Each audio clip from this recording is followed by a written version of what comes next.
What I'll do first is just have a little vote.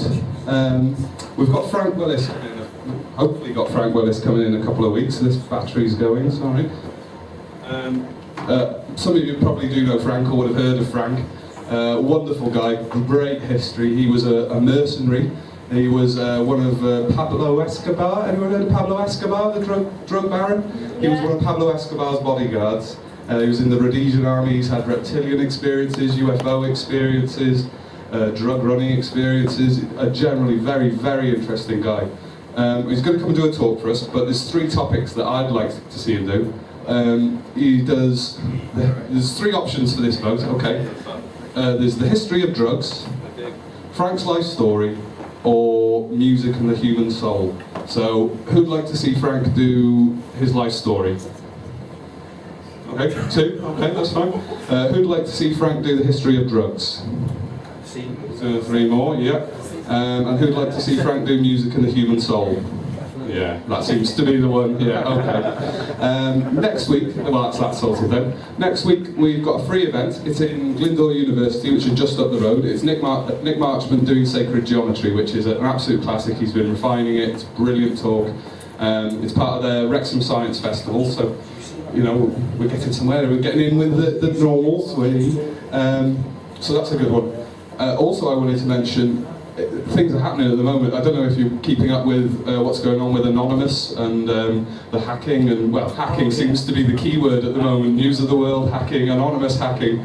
They're going to be breaking something hopefully very soon. They set out something yesterday that, who should watch out, what was it? All UK police officers and judges, brace yourselves. They've apparently hacked something big in the UK and yeah, ooh, indeed, yeah, good. They've also say they've got explosive details of Bohemian Grove. Like, I follow a lot of the Anonymous stuff. I've been sort of into that sort of scene long before they turned to the revolution.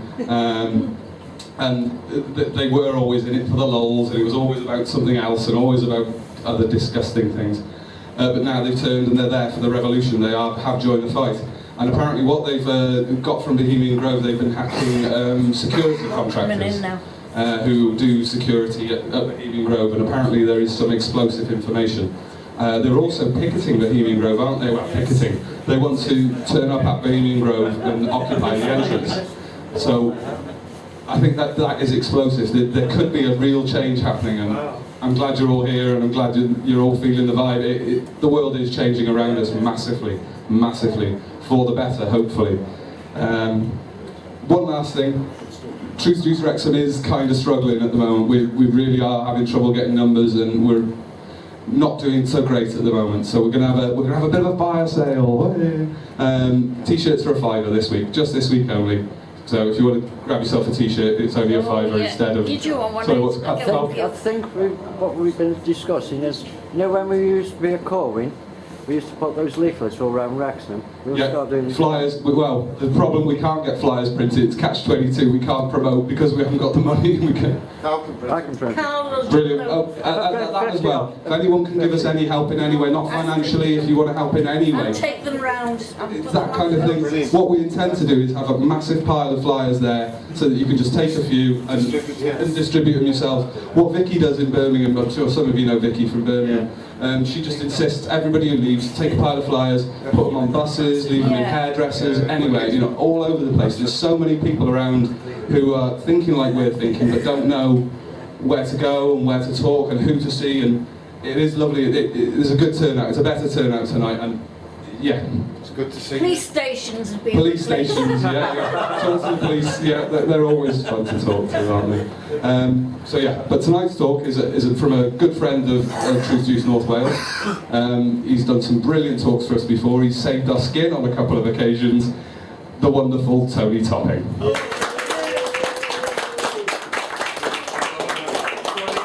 I need a microphone? Can you hear me at this level, or will I need a mic? Is that alright? Yeah. Mic or no mic? Mic on. Just shout if you can. And I'll yes, okay. Is that alright, is it? Yeah. Okay, it's right, okay. Well, I'll start. I do read from my notes, so you'll forgive me for that. But basically, this is, if we look at our I'm Tony Topping, by the way, for people who don't know me. I don't know how many's been to my lectures or has seen me talk before. One of you have, my love, because there's going to be a bit of, yeah, I'm afraid, because there's going to be a bit of material that you may have seen before, and that's for the people, it'll be about 5 minutes, and that's for the people who've not seen my material before, the UFOs chasing me, the helicopters, and all the crap that I've had to go through in order to piece together really what's been going on. And if we were to look at our gathering today, we would probably discover, sat in this hall, there's people who've had ET contact experiences, and people who've had experiences and cannot cope, or have kept it quiet, and there's people that are screaming out for information. And you've probably all had UFO experiences. You may have emailed researchers, they may have not responded to you, and so I hope that by the end of this presentation you'll be given, as the spiritual warriors that you are, you will be given a grounding in the subject of UFOs that perhaps other people may not have. We'll cover a few things, we'll go through a few things on that. You know, for me, I'm stood in a field, I'm in a confrontation with a UFO. I'm being chased by unmarked helicopters. I was nearly knocked to the ground by a UFO. I nearly died of fright seeing an alien woman up close and very personal. I have been followed. I launched an internet site which was pretty abysmal. I've been awoken by mind control weaponry.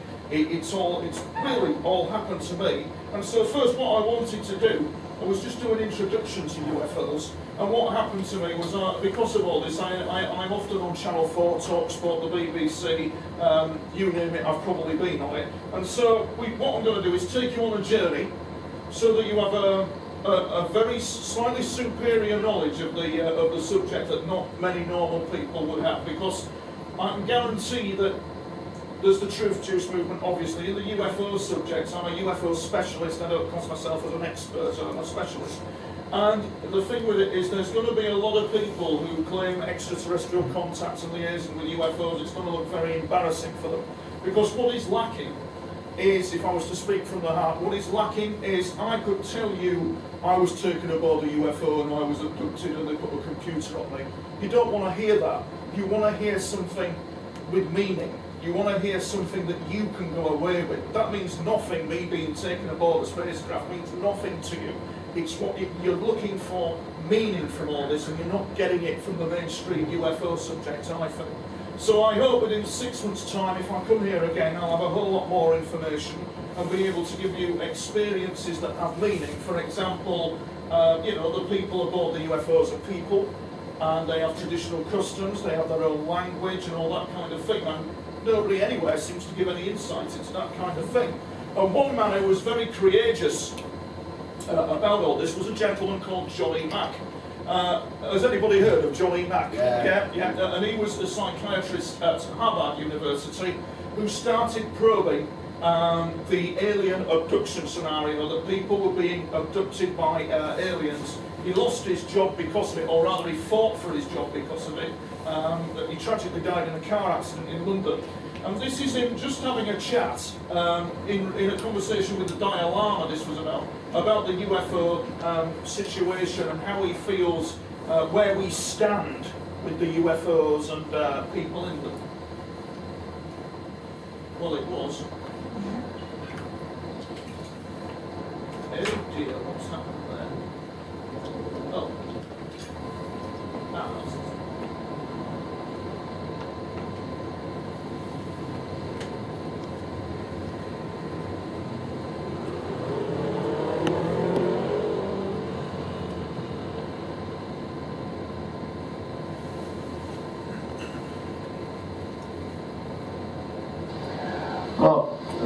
Elizabeth Sahtouris at the conference said that if one were to put oneself in the position of an alien or some visitor from outer space and look at the Earth, they would see that what we were about was destroying the greenery and the life of the planet and making it into a desert. That seems to be what we're good at, or what we're doing.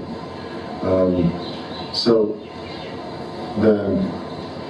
it may be that and I have some evidence for this from the communications that the aliens have brought to the people that I work with, that those beings are very aware of this desertification of the planet, and they tell us, they show the people who have had these experiences these incredibly beautiful images of the planet, and it's, you know, like here at Novalinka, you know, the flowers and the moss and the water, and then they show that juxtaposed with scenes of utter destruction, forests destroyed by acid rain and rivers polluted where the fish won't live. And so they get, the beings convey through those images to the experiencers that we are in fact destroying life on the planet. They don't pull any punches about that. They're very direct in communicating that to, as soon as the consciousness is opened up of through the experiences, then that information comes in. So it is very much related, in my view, to the ecological crisis that this is happening now. In fact, the Dalai Lama said something to that effect in 1992, where he said, in effect, that his explanation of why these beings were coming here now was that they were disturbed by what was happening in the earth, that in some sense we were destroying their home in whatever dimension that might be, whether it's physically on the earth or in another dimension. And so they were coming here as part of a process of waking us up to what we're doing. And that view has, for me, been confirmed over and over and over again by people that I've interviewed. Just a very interesting clip there from John Mack. And this, of course, is Kenneth Arnold, who I'll come to in a minute. And an unidentified object, of course, in the sky whose cause cannot be identified by the observer, hence the term a UFO. And they've occurred throughout history. And the modern interest in them dates from World War II.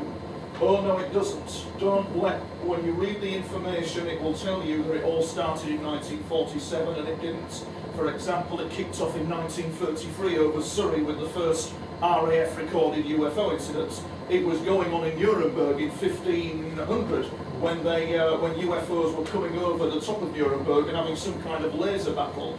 It was seen in Japanese folklore and in Zulu folklore, and the intelligence community, especially the United States intelligence community, studied folklore very closely, especially Zulu folklore, because it is in Zulu folklore where it is discovered that there is indeed, and has been with that nation, a liaison with tall blonde aliens that they call Wazugu, or children of the dust devil, which is very interesting. But the basic premise of it is, it starts with this gentleman, who is called obviously Kenneth Arnold, and it was in 1947 when he first saw a UFO.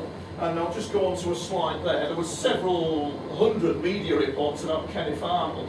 Just diverting off, I thought this might be just interesting to show you. This was taken in 2008, just to give you a flavour. Excuse me.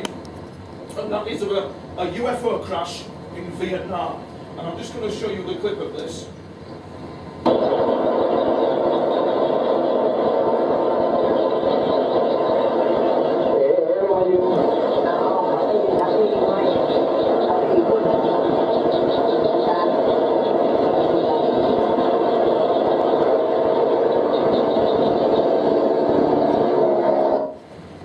Crashed in 2008, and obviously I have technical problems, but there is a clip on YouTube that I couldn't convert, which is actually the downed UFO in Vietnam with alien symbols on it, which we will come to later, which you will find fascinating. But that's a copy of Fate magazine, and that's obviously at the time, that's the kind of drawing that they did with Kenneth Arnold's plane flying past. If anybody's been to my other talk, which was psychic espionage and spooks and psychic espionage, you'll find that this man became of intense interest to the United States intelligence community. So that was the cover of Fate magazine, and this is Kenneth. An ordinary man in an ordinary street in America. But this man started the 1947 wave of sightings that swept the world. when he claimed to have seen from his mountain rescue plane 9 disc-like objects, roughly 45 miles away, flying at a speed of approximately 1,500 miles per hour near Mount Rainier, Oregon. The date? June 24, 1947. Later, when asked by a reporter to describe how they flew, Arnold said their motion was like saucers skipping over water. In the papers the next day, the world first saw the term flying saucer. On June 24, 1977, 30 years to the day after he first sighted them, Ken Arnold consented to speak to us. He had refused to make any public statements for the last 5 years.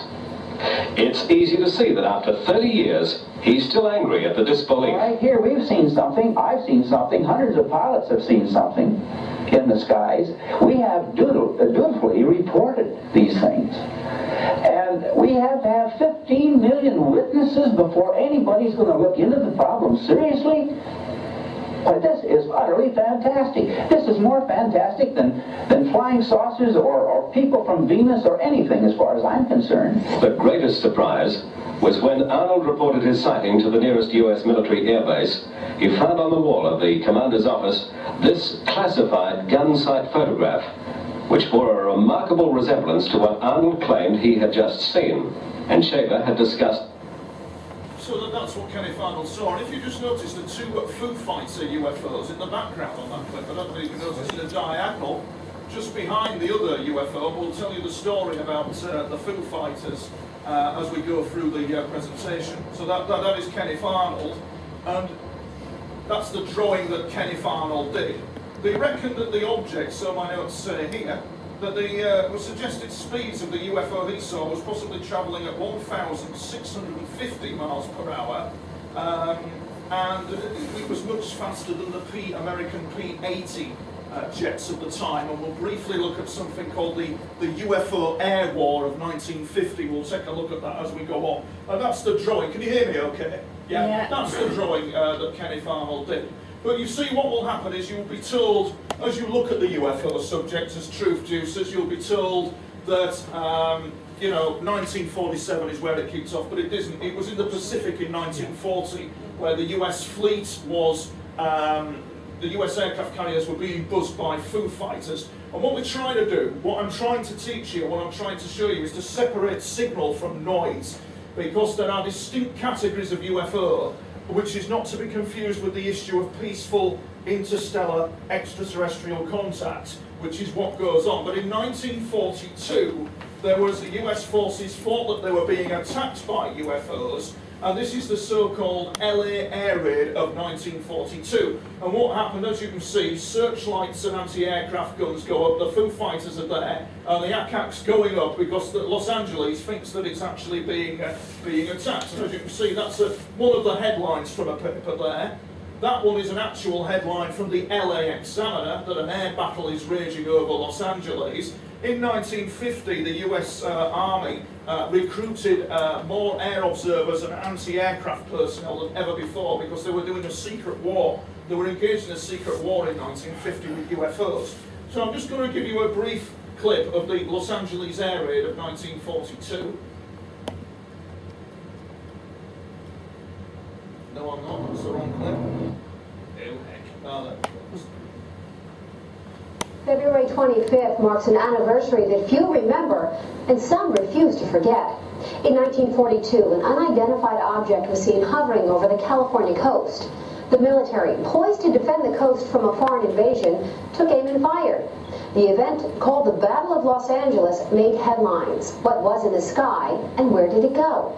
Filmmaker and UFO researcher Jose Escamilla highlights the events of that night. What happened at 2 in the morning, some objects entered into our airspace. One of them hovered right over Santa Monica and Culver City. Some described it as a round, dome-shaped object that was about 100 feet diameter. Some of them said it was a little smaller. But the unique thing about it is the military, the Army, started firing at this thing for about an hour, hour and a half, but they could not bring the object down.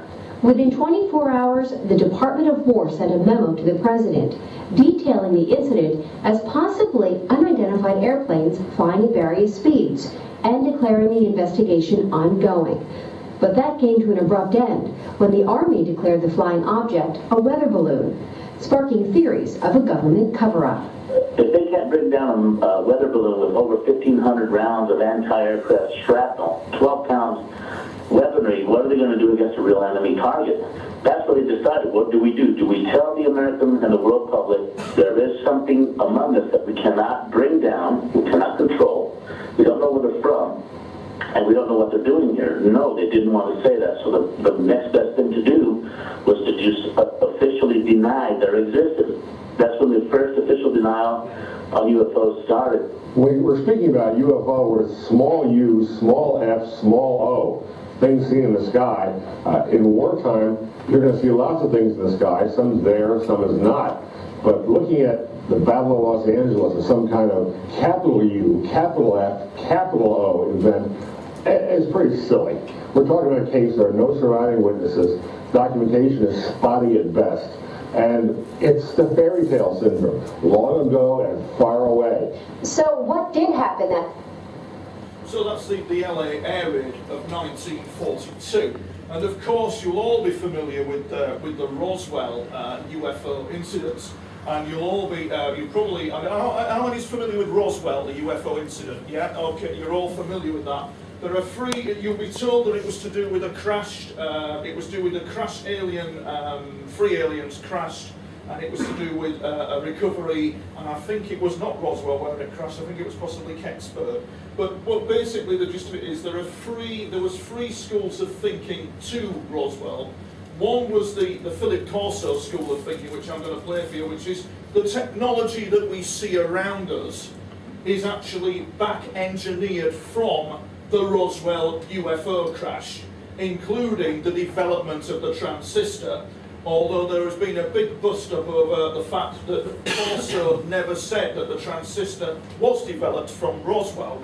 There's actually a friend of mine called Jack Shulman, and I had a very interesting conversation about him. He was the owner of the American Computing Corporation, and he put up on his website as a marketing exercise, was the transistor developed from the Roswell UFO crash? And he put this big blurb up saying that it was, and this, that, and the other. Next minute he knows, he had the Pentagon knocking on his door, he had journalists knocking on his door, it went viral worldwide, and what had happened was, according to Jack Shulman, the transistor was developed as a proximity fuse for anti-aircraft guns by AT&T. It was not correct that it was developed from the Roswell UFO crash. There's also the other thing that says that there is a famous memo, a very discreet memo that went out by, I think, Nathan Twinning, and that was regarding UFOs again being of Nazi origin, being from Antarctica. And there's a very small memo because they had ghost rockets coming out of Switzerland, Sweden, should I say, and they thought that that was the Russians, but it wasn't. And so they indicated possibly that it could be that the Nazis had gone to a Fourth Reich status from the Third Reich, and they'd escaped to Antarctica, and they developed their technology from there, and also Argentina as well. And in a memo it does say that the Americans wondered if the Nazis had developed the UFO technology from Antarctica. If you look at the testimony of Special Air Service officers after the war, Britain was involved in a secret war with the Nazis in Antarctica called Operation Tabaland, where they went up to Antarctica to find out what was going on, because a base, the people on a base up there, have been murdered by what they classed as the Icemen, or whatever you want to call that. This is Philip J. Corso. This is very interesting because it gives an insight into the back-engineered technology that he claims had gone on. He's a very high-ranking officer, was Philip J. Corso. So I'm just going to play that for you. July 1947, Roswell, New Mexico. Wreckage found in the desert outside this small town is believed by many to be a UFO. The question is, are UFOs real? The answer is yes. For years, controversy has grown about what really happened here that summer night. Now, a decorated ex-U.S. Army intelligence officer has made a remarkable claim.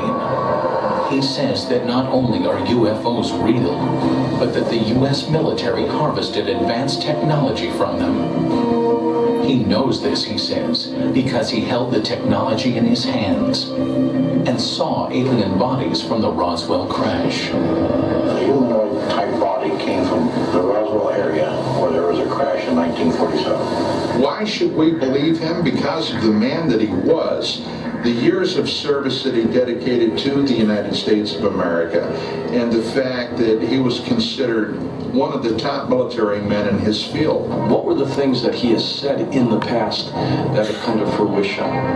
According to Lieutenant Colonel Philip Corso, he was responsible for bringing alien technology to military labs and civilian scientists. And they used it to make lasers, fiber optics, integrated circuits, night vision image goggles, and bulletproof vests. A piece of super strong metallic cloth. Corso contends it may have protected the alien pilots in their spacecraft. A tube that appears to shoot a searing red light. Corso thinks it might be a surgical instrument or a weapon. An alien-made headband that, according to his military reports, might have been used to transmit thoughts or control the alien craft. An imprinted set of miniaturized circuits, perhaps a prefabricated microcircuit.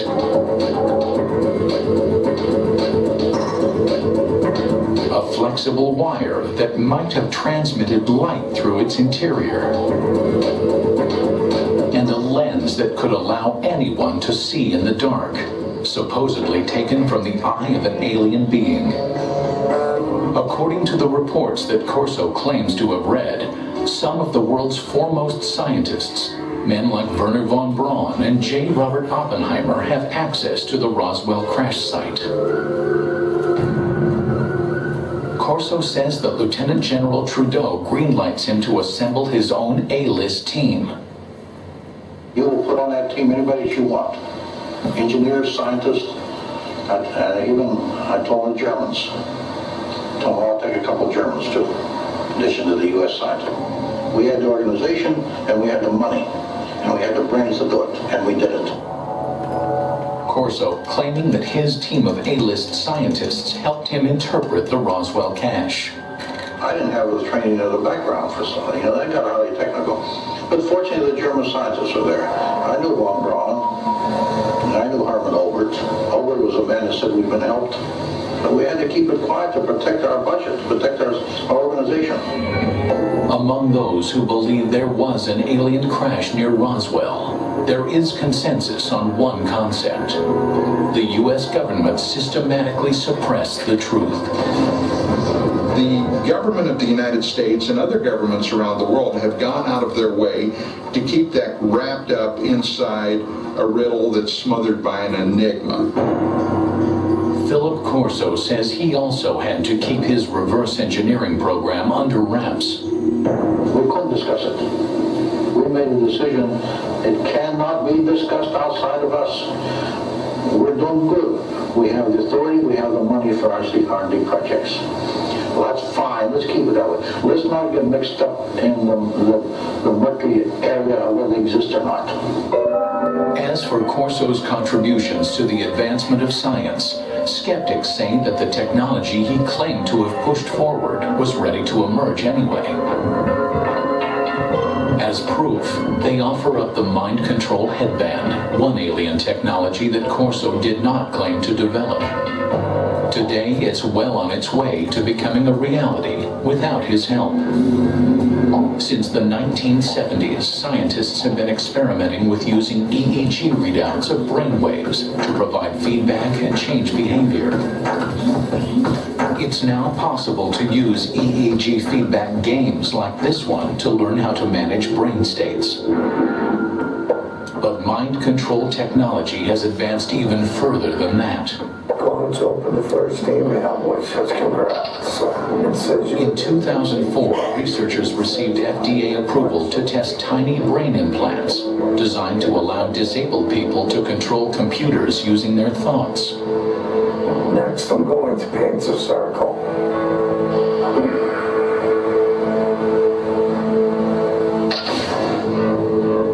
UFO researchers say the government's supposed cover-up may forever obscure the facts of Roswell. So that's the background to Roswell. I have reason to believe that Apple Computing Corporation